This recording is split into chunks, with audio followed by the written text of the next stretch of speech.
When he was 9 years old, his father held him over the fire and made him swear a vow that would ring through the ages, shaping the destiny of nations.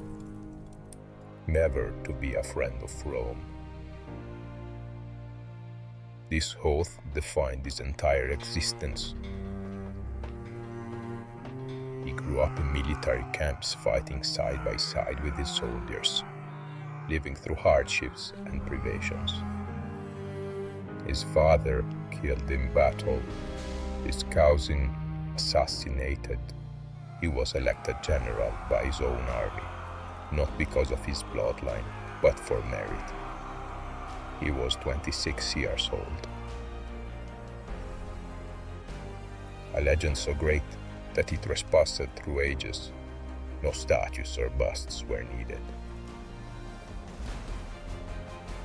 Hannibal did not dress in ostentatious gold like an Eastern king.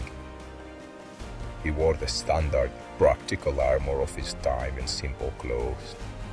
He slept on the bare ground, wrapped only in military cloak, right alongside his common soldiers. Even the Romans reluctantly admitted his incredible toughness.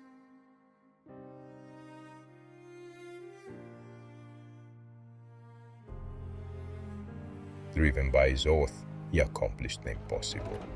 Marching at the head of tens of thousands, he conquered the frozen Alps, battling fierce Gallic tribes and the unforgiving cold. He descended into the Italian peninsula, crushing all who stood in his way. No warm beds, no guarantees of survival, just pure, unyielding momentum.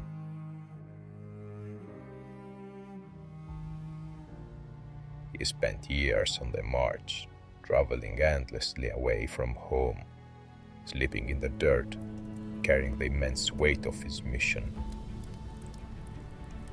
When you're exhausted from traveling, when the distance between you and your goals feels too vast, remember the man who never wavered. Hannibal's greatness was not just in his fury, it was in his absolute, terrifying patience. The greatest victories are not won overnight.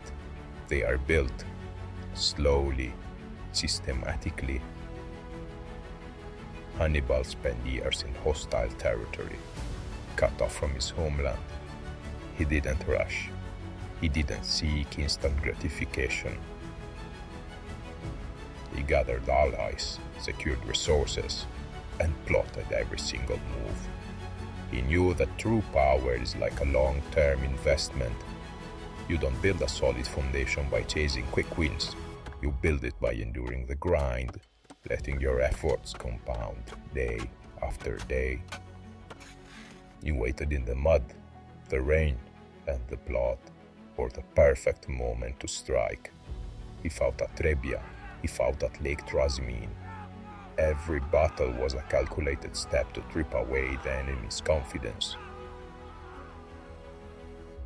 And then came Cannae.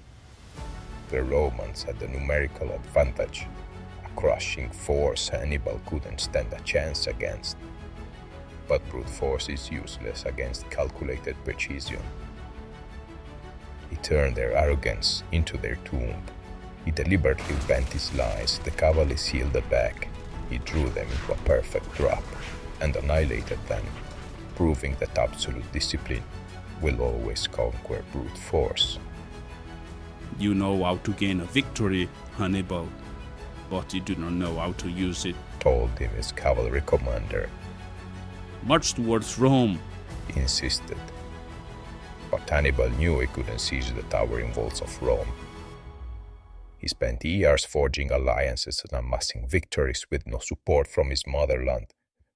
The Romans feared him. They avoided direct confrontation. They had to swallow their honor and attack his undefended homeland, forcing him out of their lands. This was the only way they could defeat him. This was the tale of a legend that almost destroyed an empire. before it even existed. He engineered his life with precision. His greatest victories weren't achieved in a single lucky strike. They were the result of the daily, unyielding grind